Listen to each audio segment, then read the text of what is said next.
શક્તાસુરને ભગવાને મોકલ્યો કે જાઓ અને શક્તાસુરને કીધું છે કે તમે જઈ અને એ આ જ ઘરમાં એ જ બાળકના ઘરમાં છે. પણ ઘરમાં અંદર જઈ ન શકે. શક્તાસુર ઘરની બહાર 2.5 મહિનાની રાહ જોતા હતા.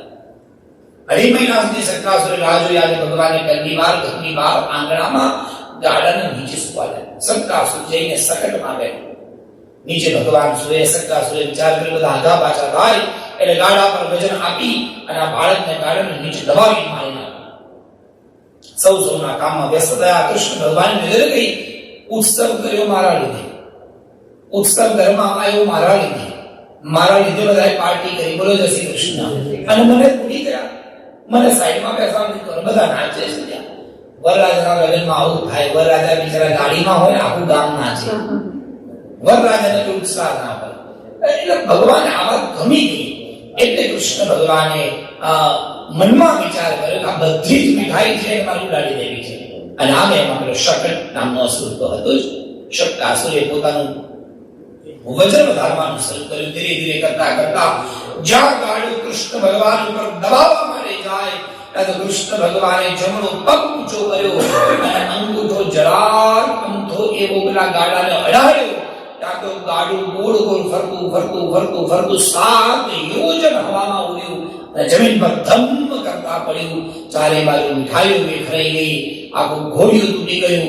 ગાડું તૂટી ગયું. કૃષ્ણ ભગવાન આરામથી બેઠા બેઠા રમ્યા કરે. એકદમ હાહાકાર મચી ગયો. મુંહમાં બૂમ થઈ ગઈ. આટલો મોટો અવાજ આવ્યો. બધા ભેગા થઈ ગયા. શું થયું? ગાડું તૂટી ગયું. કોણે ગાડું તોડ્યું હશે? કોણે ગાડા પર વજન મૂક્યું હશે? અને આ ગાડું તો કનૈયાના ઘોડિયાની ઉપર. લોકો ગભરાઈ ગયા. યશોદા માતાના મનમાં બહુ વેદના થઈ. પ્રભુ તમે મારા બાળકને બચાવ્યા. ફરી નજર ઉતારી. આજુબાજુ છોકરા ઉભા થયા. એને પૂછ્યું શું થયું? છોકરાએ કીધું મા યશોદા, લાલને કનૈયાએ પગ માર્યો અને ગાડું હવામાં ઉડી. બોલો જશે. યશોદા કે ચીઠું બોલો. જેમ કે વળી મારો છોકરો પગ મારતો અને મારો આટલો નાનો દીકરો પગ મારે ને ગાડું હવામાં ઉડે, એ વાતમાં કોઈ માલ નહીં, એ વાતમાં કોઈ અર્થ નહીં. ગાડાને લાત મારી કેમ? પણ યશોદા મૈયાને ક્યાં ખબર છે કે આ ગાડું નહીં, આ તો મોકલેલું મામાનું એક રમકડું હતું.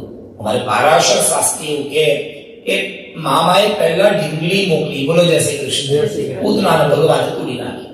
મામાએ બીજું ગાડું મોકલ્યું તો ભગવાને ગાડું પણ તોડી નાખ્યું. શક્તાસુરનો ભગવાને વધ કર્યો.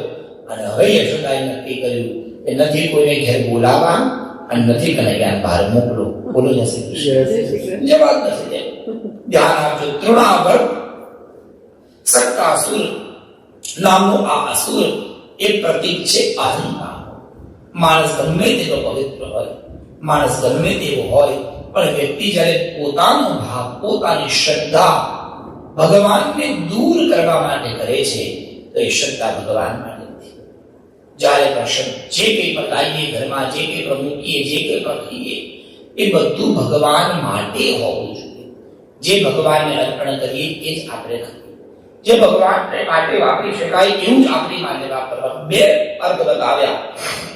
ભગવાન માટે જે વાપરો એ ઉત્તમ વસ્તુ વાપરો, અને ભગવાન માટે જે વસ્તુ ન વપરાય એવી વસ્તુ આપણે આપણી માટે ક્યારેય નહીં વાપરો.